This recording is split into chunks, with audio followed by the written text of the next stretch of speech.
everybody, this is Derek, and with me today is the only man who collects rocks on trips, but yells at his friends for putting rocks in his pack. There he is, Carl Manrioli. Well, it's like a double. I don't get it. It's like I don't get it either. It's 22. It makes sense. Welcome to the Backpacking Blisters podcast, brought to you by Enlightened Equipment, makers of the best ultralight quilts on the market. Please check them out at enlightenedequipment.com. With me today is Derek Somerville. Wow. He's a man whose roommate used to take his water bottle out of the fridge. So Derek said, "That's not cool, man." Wow. That took you like 3 attempts to get that right. I've sprayed water all over my floor now. So thank you. Thank you for that. That was good stuff. All right. We just got back from the Catalina backpacking trip. It was good. It was a good one. And over the years, I have made fun of gear. I've complained about gear. True. All true. Make fun of gear that you bring. And I brought a lot of that on this one. Yeah, you did. Yeah, you did. Yeah. Didn't pull any punches. So we're going to talk about that. And I try to be open-minded. And there actually was some gear that changed my mind. But we're gonna kind of go through that. So as well as some other things that happened that were, of course, weird, right? Yeah. Okay. Very weird. Yeah. What is a piece of gear you should have brought and one you should have left behind on this trip, Derek? Well, one gear I should have left behind in hindsight was my lifeguard hat. I had that big old straw hat. It just it had its moments. I like that one. It had its moments of benefit, like during the sleet windstorm on top of the peak we had. That actually was helpful.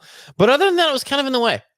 And then I also should have brought, I should have. Well, let's talk about that for a second, because I gotta defend your choice there.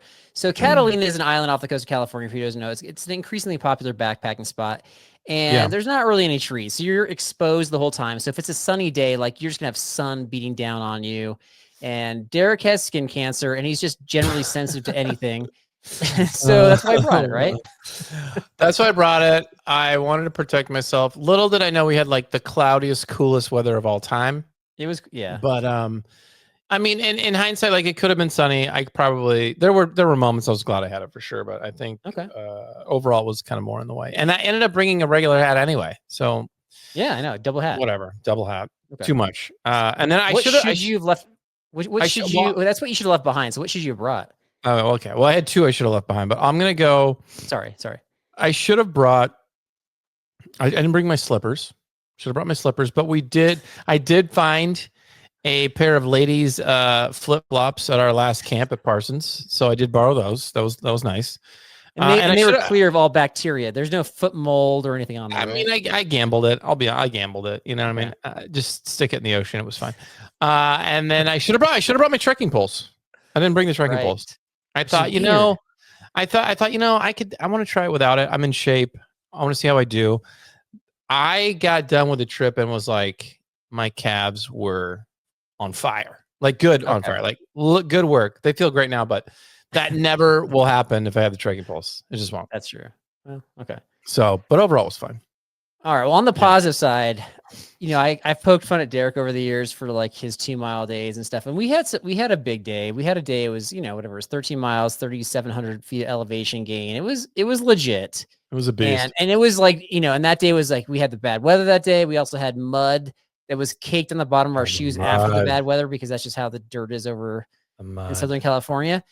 Derek crushed this trip. He was borderline running, and maybe even was running at times up and down the mountains like they were nothing. So I did run a little bit.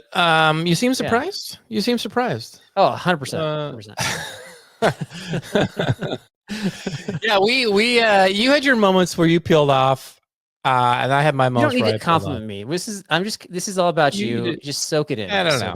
No, I don't know. I went back a couple times for some people because they were having some trouble, but it was I felt good the whole trip. Okay. It was a good trip. Yeah. It was a good, challenging hike. Yeah, it was good. I will say though, there was one piece of gear that I thought you should have brought that you didn't have. And that was a Ziploc bag, because at one point, I forget what day it was, Derek pulls out a package of pretzel crumbs and just pours it into his pockets. The fine dust of the pretzels going into the pocket so he could reach down there, coat his fingers as he's pulling it out, shoving it into his mouth throughout the day. I'm gonna edit that. I'm gonna edit that. I didn't pour pretzel straight pretzel dust in my pocket. Yes, you did. That would be messed up. What are you talking about? Like 4 people saw you, and I was like, "Are you really doing that?" Listen, and you're like, listen. "Oh yeah." These were premium Trader Joe's. I don't know if you know guys know what Trader Joe's is. It's a fabulous store with fabulous things. I'll just leave it at that.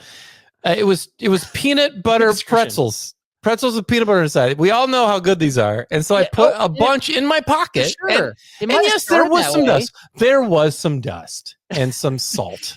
At one time, they were just pretzels with peanut butter inside. But by the time you're pouring them into your pocket, they're pretzel pieces.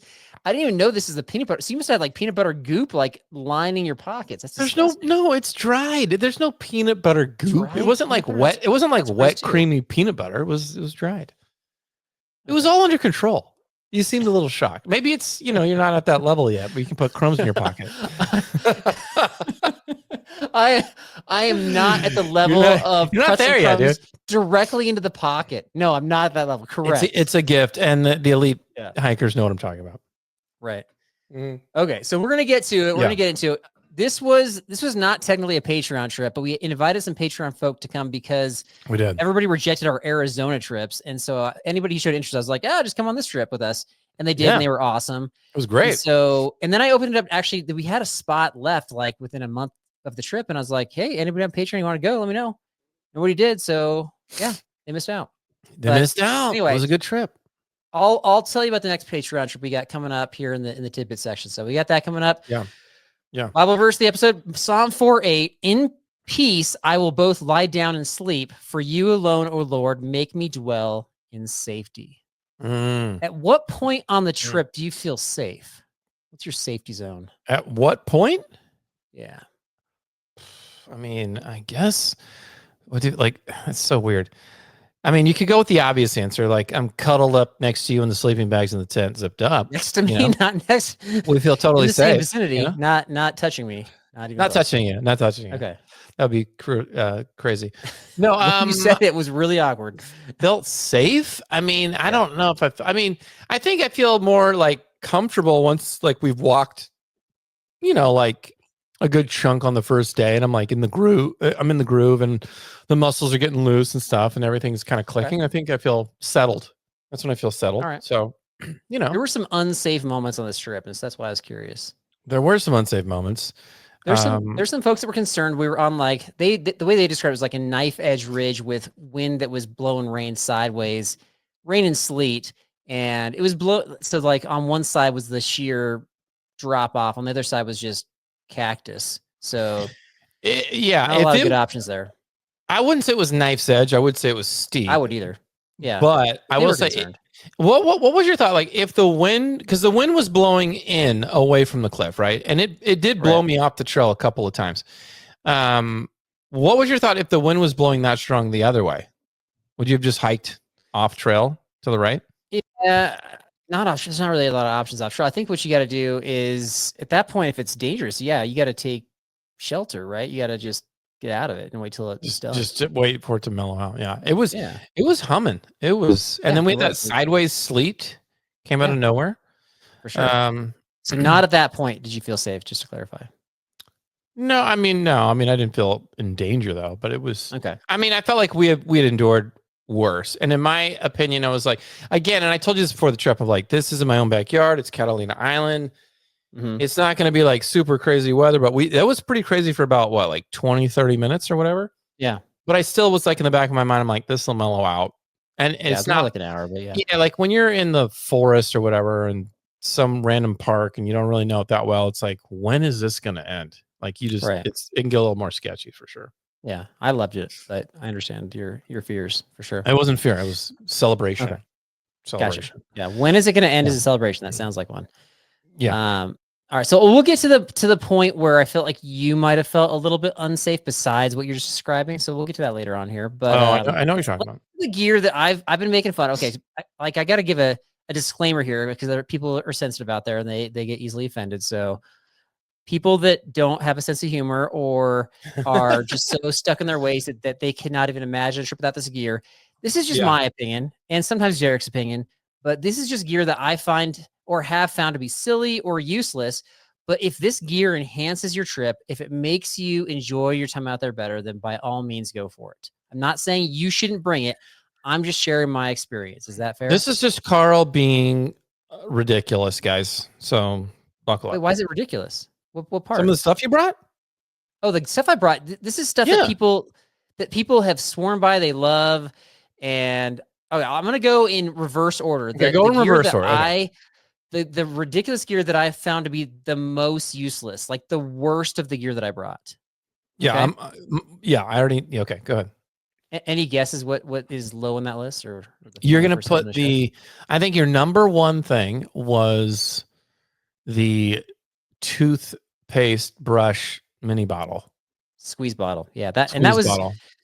I'll go with that one since you brought that one up. Yeah, that's down there. I don't know if that's the worst thing that I brought, but that was probably the second worst thing that I brought. So yeah, that was. Eric had this idea of just squeezing water from a bottle to squirt onto his toothbrush. It actually does work. It actually does more conveniently and more efficiently squeeze a limited amount of water. So if you're in a spot where you actually have to conserve water, I mean, it really did work, but it was annoying. So we had like abundant water, and so I would like if you just want to pour a big thing of water onto your toothbrush, it wasn't that big of a deal, right?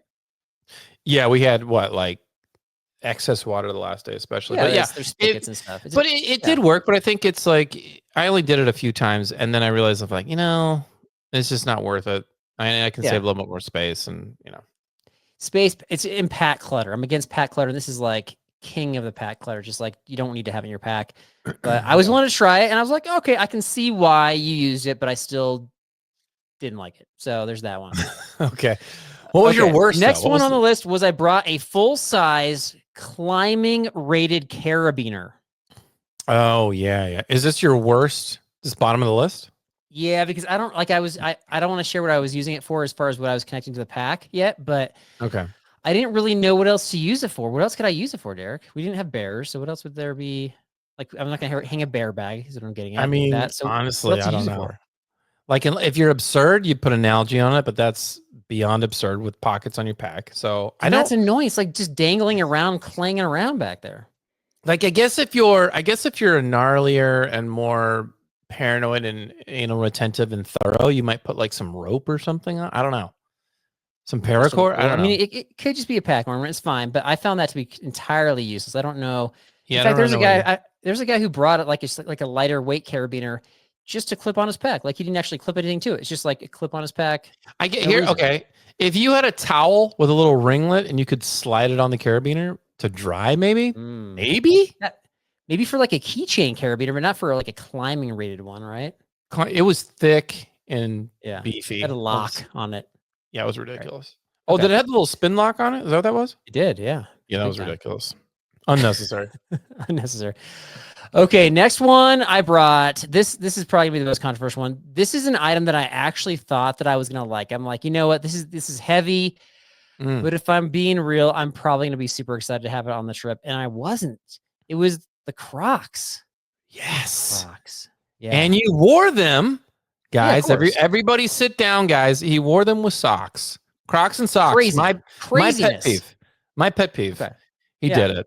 You didn't really like them. I would have worn them without socks had you not shared those your pet peeve. So then of course I had to wear them with socks. It was my mistake. But I mean, are they heavy? How heavy were they? Like almost a pound? I'm a size 12 for my foot, but I think average they go like 12 ounces to a pound. So it's heavy. That's almost a pound. That's around a pound. Yeah, a pound is almost a pound. Well, right. I thought you said 12 to 16. Oh, you're size 12 to a pound. Yeah, okay. So that's a lot of numbers there. You're right. That's heavy. I think you could get some lighter weight, cozy slippers for half. I think you could probably, really the best way to do it is to find women's flip flops with toe fungus on them and use those. Right? That's like the most efficient way. I mean, that got the job done, and I left them there for the next person to get my toe fungus. So it's a shared community, and we all will be benefiting from that. You know.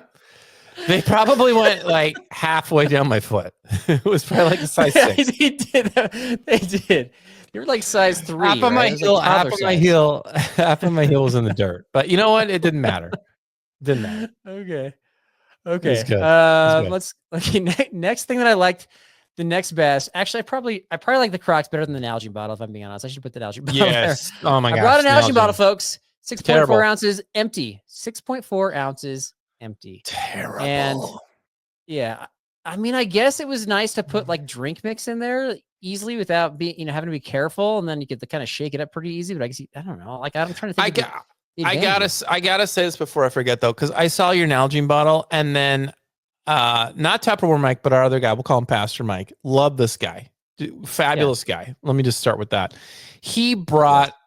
I don't know if we had a moment. I can't remember if you and I looked at each other for just a brief moment, but I know I looked at you when I saw his like super extra tall Nalgene bottle that he brought. That was like a liter and a half. He was like a liter, and I was like, wait a minute. You not only brought the Nalgene, you brought the big boy. It was a big one. But why? We just met him. He loved it. I mean, he's part of the B&B bottle store, so I didn't just meet him, but I'm not going to like break the ice by making fun of somebody, especially when I'm bringing an Nalgene bottle too. So I didn't feel like I had a leg to stand on with that one. That's why you had me there. You could have unleashed if you wanted to, I guess. Yeah, but I actually really liked him, so I didn't want to do it. Yeah. Okay, so he had a liter and a half size Nalgene bottle, and he had the heaviest pack. Do those two go hand in hand? Yeah. What was it, like 36, 7? No. What was his pack? No, it was sub 30. He still had a 29-pound pack, but that was the heaviest pack. Was it? Yeah. We all packed. And he also crushed it on the trail, so I can't really say much about he that, did a good job. Yeah. Did. For a guy with like serious foot issues and issues, he had bandages on his foot, like he just was steady. He was just like compression stuff. No, like compression stuff, right? He had like band-aids all over his foot. He was bandaged up. No, he had like some leg, knee, ankle stuff going on. But he was just steady Eddie, man. He was just steady Eddie, and he kept. Did you ask permission to share that information on this episode? I think Mike is an open book, and he's a heart of gold. Okay, because anytime we make fun of anybody or share personal information on anybody, I always ask permission. I don't think he asked permission. I think Mike is a man of the Lord, and he wants me to share that he has a strong will, and that is part of his strong will story. You think he wants you to share about his bandages on his foot? It wasn't a bandage. It was like a when you put like a knee brace, it was like an ankle brace, like a compression thing. Okay. It wasn't even a bandage. All right. Before we release this episode, I'm gonna ask him because you're making me feel uncomfortable right now. I usually do that. That's fine. That's true. Okay. That's true. Let's see. Next one I brought. This one we actually haven't made fun of. I think it just looks really silly. But this one I might actually use if I'm going in a place where there's not a lot of people, because it does make you look silly, but it actually does work. And that is the nose guard. Oh my gosh! This was connect it to your sunglasses. This is by far your worst. Protects your nose from UV rays. He looked. It was. You look. I mean, I don't even know how to say this. Like, you destroyed any like social standing you had with anybody by wearing that thing. I think it's like, yes, you want to protect yourself from the sun. Yes, you want to be smart and wear your sunscreen, but like wearing the nose thing was just like, there's some things that are more important than your life. And that was not wearing that nose thing. It was hideous. I have had skin cancer taken out of my body like a million times already. Right. I would refuse. I would refuse to wear that. And you were like, let's do it. Pictures? Okay, anybody? Pictures? That's coming on every trip now. If you have that strong of a reaction. So I thought if anybody can identify with my need to protect my skin, it's the person who's riddled with skin cancer, Derek Somerville. I don't know how I'm wrong with that. That crosses the line for me, though. It crosses the line. Apparently so. You know what I mean? All right. Yeah. So. All right, here we go. Next one. This one I did use, and I used it a lot. So if you can find a use for this thing. So that's not the issue for me. And that is the buff. I brought the buff. I've been stinking making fun of this thing forever. He converted, guys. Used it as for neck protection. I kept my head warm. I tried to use it every which way you could possibly use it. One saving grace was that I was able to buy it on sale, so I didn't spend the $35. It was only like $16 at the REI outlet. So that part made me feel a little bit better. But so I guess I did use it. So I guess I have to put it high on the list, but I'm not paying 30 stinking bucks for a shirt sleeve still. So there. But do you feel, I mean, how do you feel about this? Because all of the B&B and myself included have witnessed you over the years just hate and dump on this item. And then you crack down, you got a discounted one. Oh, great for you. Maybe use your REI 20% discount. I don't know. Maybe do something like that. And then you use it. Wait. Is that your strategy? Is use your REI 20% discount on a really I'm just saying find it at a cheaper rate so you don't have to be so angry. That's all I'm saying. I did that. Okay, then what's okay? So do you like it? Aside from the price, it was useful, but I didn't need it. And I you don't want to. loved it. You I had didn't it all love over it. your What's head. wrong? You had it like turtlenecked. All You had over it like your scarfed. You had it like a hockey mask. You had it like you were robbing a bank. You had it all over the place. Guys, he looked like an Ewok a few times. I mean, you love this thing. I had mine on. I was fine with it, but you really embraced it. I'm proud of you. All right. But there was another So item. you're saying, okay, so then is kind of the compromise if you can buy it at a good price. Yeah. It's okay if you can get it at a price. If you can get it at a price that lowers your anger level below standard, then there should be no issue because I know you liked it. But there was another item that you liked even more. Okay, before I get to that one, I got to give one honorable mention. And this is an item I tried to bring, but they're no longer in business and you can't buy them anywhere. I don't think I could find them anywhere. And that is the Aqua Clip. Aqua Clip. Yeah. I don't think we put them out of business, did we? I think we did, yeah. Okay, here's the... I'm not on Amazon or anything? I didn't see it there. I mean, maybe they have like the Amazon version of it, but so if you, I mean, definitely after the Aqua Clip, a lot of like the Chink and Tramper gear came out with their special pack sleeves they have for their shoulder straps and stuff. So people went that direction anyway. But if you were to type in Aqua Clip into YouTube, you're going to get reviews by legitimate backpacking YouTubers who love it. So with all these people like essentially sharing the love, it's got to be a pretty useless device if it still goes out of business, right? I don't know. I mean, maybe they just didn't sell enough. Is the answer. Maybe their marketing was low. Maybe you got it. They have YouTubers freely advertising for them. That's the best possible way to do it. But like you didn't even put the first time you got it. You didn't even put it on right. No wonder you hate it. I put it on right. Upside down. It was upside down. Okay. We've been over this. Moving on to the last thing. Okay. Thank you. One last item that I brought that I have been making fun of for a few years now. That specifically with Derek, I have made fun of him for this. Here we go, everybody. And buckle up. If I'm being honest, like I really enjoyed having these on the trip. These are the pajama pants. Yes, the pajama pants. No, I converted him. I converted him. Oh my goodness. I would bring these on a trip where we weren't crushing miles, but or a trip where it's maybe a little cooler. Like I don't know why they kept my legs so warm. I thought the wind would cut right through them. No, it's the fleece. Yeah, but wind cuts through fleece. I don't know what it is. It doesn't matter. I should have weighed them. They're not that much. No. I still felt silly wearing them. I felt really silly wearing them, let's be honest. Dude, you were so comfy and you know it. And you told me you were. I'm owning up to it, man. Calm down. Okay. Let's make it. You got to sell it though. So we believe on the trip that you were right. Like I don't know how many times you want me to tell you. Like maybe like 3 more times. Okay, you're right. Okay. So here's another way that Derek was right. Is one of my arguments over the years is like he's the only stinking one wearing them on the trip. And then our last morning we wake up and we're hiking out and there's a woman who is, like kind of in our common area and she's rolling up with pajama pants. And I was like, all right, I guess that was done as well. And then of course, Pastor Mike brings his pajama pants. So that my man. Although did he say whether he would bring him again? Oh, he would bring him again. He loves That's not an answer. Things. Not what is your interpretation? Did he actually say? We didn't get into that conversation, but I saw the joy in his face, So you look, you can mock me because I do things that most people don't do, but it's thinking outside the box, That's where we come up with our ideas, Carl. You know what you should do is try to take a victory lap about this and continue to throw it in my face. Keep going. You need me to be a better hiker. And I just made you one on the last trip. You're welcome. Try the pajama pants, full guys. Disclosure, though. Full disclosure is if I was doing a trip like I'm going to be doing in July where I am trying to crush a lot of miles and I'm trying to go ultralight, these are not coming. These are not. That's up to you. I get that because you need to, keep the weight at a minimum. I get that. Right. Okay. Yeah. Okay. Speaking of luxury items, this is not a piece of gear that I said was dumb by any stretch, but I brought a luxury item that is ridiculous pack weight, and that's and I previewed it in a previous episode with Devin Ashby, and that's the newest Therm-a-Rest, the Neo Loft sleeping bag. Yes. Okay. Is it going? There it is. Yeah, that's it. Okay. And we both tried this. You let me try this one night. 4 inches of thickness, true R value, like it really was keeping you warm. And it's the size. They say it's the size of your Nalgene bottle. It's bigger than that. It's not compact. It's 2 pounds, like I said. Bigger. It's expensive. It's amazing. I love this thing. I loved this thing. How about you? It was like I felt like it was glamping.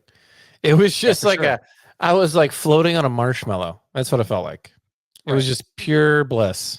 So, but yeah, it took up over half the 2-man tent.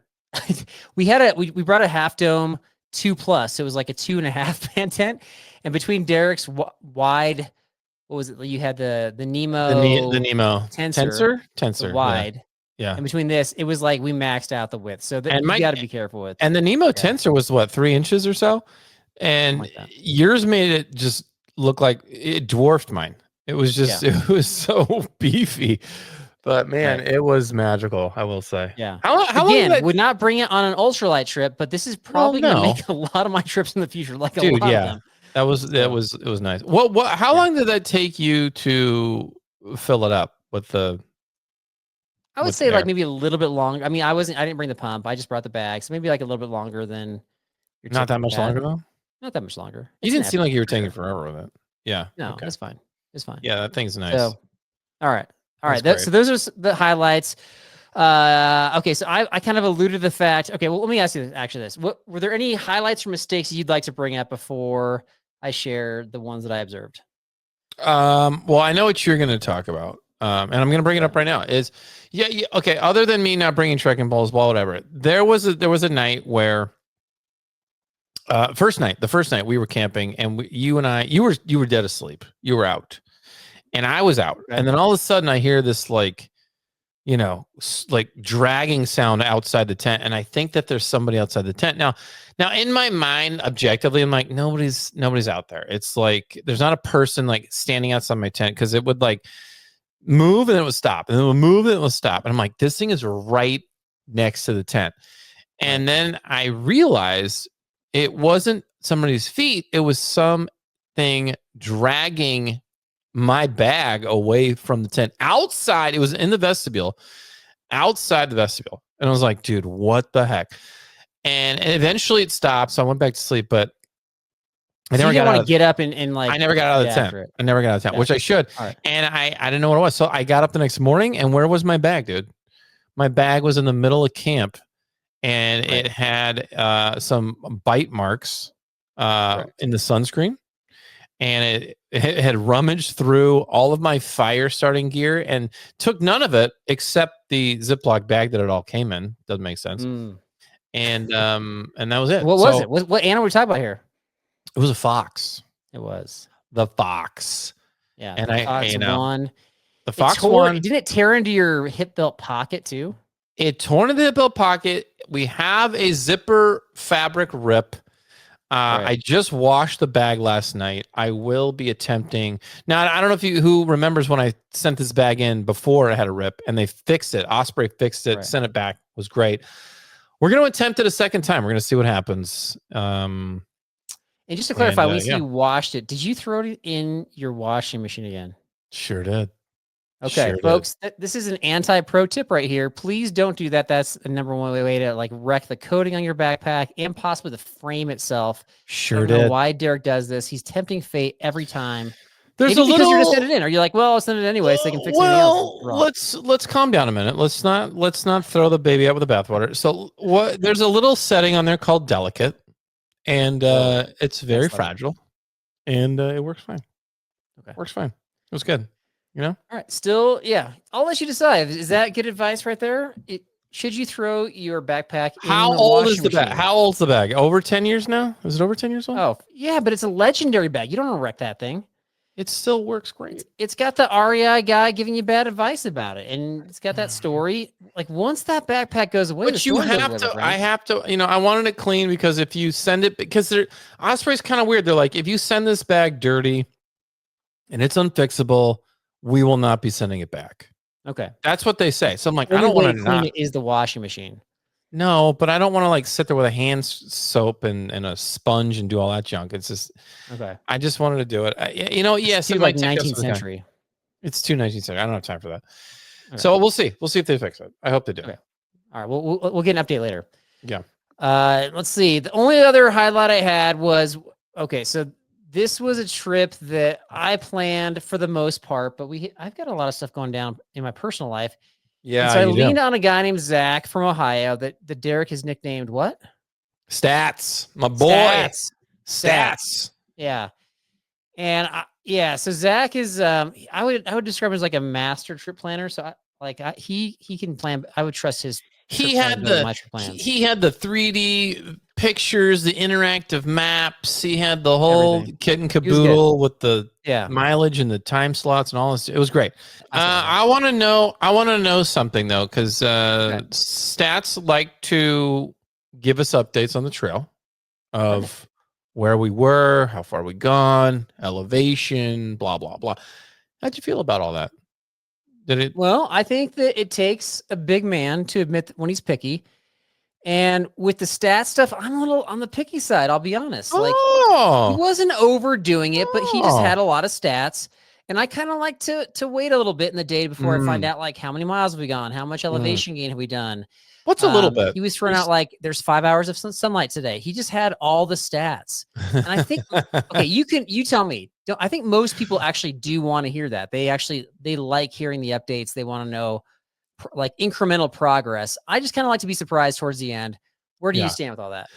I think I'm in the middle. Like I enjoyed kind of knowing like, oh, we're doing this much elevation where we've gone this far. Okay. It gives me like a destination, a goal, right? So now I know I can like mentally kind of get to a place where I'm like, okay, I need to do like another 1,000 feet of elevation. We got about 6 more miles left. I have it helps me kind of see the finish line. So I didn't really mind it.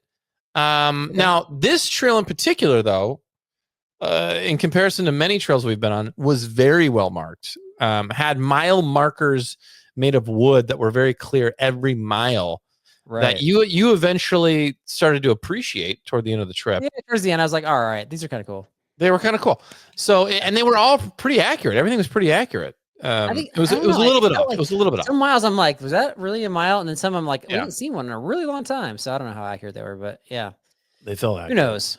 Yeah. Who knows? But so, all that to say, like, Zach Stats he did a good job. So I got to give him a shout out. He's just an awesome dude. So solid. Yeah. Solid. There you go. So on a scale of 1 to 10, how picky of a hiker would you say you realize you were? Like high maintenance stats? Yeah. Or just, in general. I don't know. I think we got to get feedback on this. All right. Do you prefer to know incremental stats? So updates every, let's say like 2 to 3 miles with maybe, mileage, weather, elevation gain, or do you like to kind of be surprised at the end or towards the end? You're like, okay, so let's see if it's a 10-mile day. You don't want to really know how far you've gone until like mile 8. So kind of like the finish line is sort of getting in sight. So what do you prefer? I'm more the second person, but I think there's more of the first person out there. That's my prediction. Look, if I think it's more the first person for me, if I'm being honest. But again, it's like, I told you this before on the trail too. It's like, if you don't want to hear all the stats, then like pop in there and hang out with them for a little bit. And then, maybe fade back a little bit and visit with, you had other people on the trail. Okay. So you're saying, so when people are sharing stats, predict when they're about to share them and then run away. No. Like, cause you know, he's going to give them when you hike with him. That's the man. That's the stat man. That's what he does. So then you hang out with him. You've gone on one hike with him. You don't know what he does every single time. I was on the trip for 3 days with this guy. Of course, I had a good idea. He liked his stats. 4 days, but then 4 days. Sorry. All right. We've got Campground Saboteur Trivia coming up right after this. Ugh. The trail is calling your name. Are you ready? Are you really ready? Our good friend Rowan from Summit Strength can get you trail ready. Rowan uses rock-solid evidence to design a specialized training program just for you. There are plenty of cookie-cutter programs out there that will get you only halfway up the mountain. Make it to your adventure summit with Summit Strength. The link to your success is always in our episode description, but you can check out all the information you need at summitstrength.com.au/online. It's time to be strong and pain-free for your next adventure. All right, 3 questions for you, my friend. Campground Saboteur Trivia. We had a Campground Saboteur, not in our group. And here we go. Number 1, finish the scenario for how to avoid being an annoyed campground neighbor. It's 5 a.m. and you wake up ready to leave camp. You gotta finish the sentence. I have to finish the sentence. Yeah. It's 5 a.m. I'm getting up to leave camp. Don't start talking loudly. Okay. Correct. Don't be loud. Don't start talking loudly. There you go. All right, number 2. Wow. Well, it seems weird. obvious, but this Weird question, but okay, continue. It's not weird. This is Campground September trivia. This is stuff that happened. Fill in the blank. Actually, which of the following which of the following does not make the list of ways to make enemies at a campground according to a website called Active Explorer? So which is not on the list of ways to make enemies at a campground? A, walking through another's camp. B, camping in a spot that's already reserved. C, leaving trash in your neighbor's campsite. Which is not on the list of ways to make enemies at a campground. Oh gosh. Okay, walking through the camp. Think about reasons. Camping where they are already where they're supposed to camp. Camping in a spot that's already reserved, just like reserved campground. And then leaving trash? Your neighbor's campsite. Okay, they're all kind of lame. Yeah. I'm gonna say walking through the camp. That is incorrect, my friend. That made the list. Wow. People hate when people walk through their campsites, especially if it's like on the way to the bathrooms or something. Not a common problem is leaving trash in your neighbor's campsite. Usually you leave it in your own campsite, not your neighbor's. That's not a common. But if you, I was just thinking if you leave it in your neighbor's, okay. Well, yeah. Okay. Number 3, rank the following campsite infringements from not so bad to horrendous. Here we go. How many? You got 4? Okay, there's you got 4. 4. No, I knew it. Okay, here we go. Okay. Your smoking flows into your neighbor's campsite. Smoking, okay. Your kids go and pester the neighbors. Oh. Your dog goes and licks the neighbors. You ask your neighbors if they have any old video game systems they'd like to sell. Not so bad to horrendous. What you got? Wow. This is totally ridiculous because you probably arranged this to what you want. Is this on a website? Where did you come up with this? Did you come up with this? I just made it up. See, I love that you mock guys. Here we are. He mocks my trivia. This is what you do. This is what you pull this out and then you blame me. You are the biggest hypocrite I've ever seen. Oh my gosh. Who are you? God, this is terrible. I'll tell you a little bit, Eric. Let me show you. Explain myself. Just answer the question. I'll explain myself. There's really no way to get this right because you're gonna just change one and make me get it wrong. I believe. The least invasive would be. It'd be kind of funny, is if you ask them for old video games. And then the second's like the dog. The dog lick. Like dogs run around, dogs lick. It's like, that's nobody, everybody's kind of like, oh, the first time it's not a big deal. Right. I'm gonna say the smoking the kids could go like either way. I'm gonna say, oh my gosh, I don't know. I'm gonna say, what was it? Kids pestering? Yeah, the neighbors. I'm gonna say, oh gosh, I'm gonna say smoking flowing over there, and then the kids pestering is probably the most annoying, I would say. Most horrendous. Okay. All right, that is correct, my friend. Well done. Wow. It was an opinion question. I would have taken any answer, basically. But smoking is the least invasive, and I would have smoking. I would have had that as the most horrendous. Like you're just sitting there trying to. Smoking is horrendous. Yeah. Eat your food, and the smoke is going into your face. Depends on how close the camp is. Yeah, I have a little disclosure. Like my neighbors, like sometimes I'll go out in my backyard and relax, and my neighbors will be smoking out there, and it wafts over to me, and it's just like it ruins. It just ruins the time ambiance. Yeah.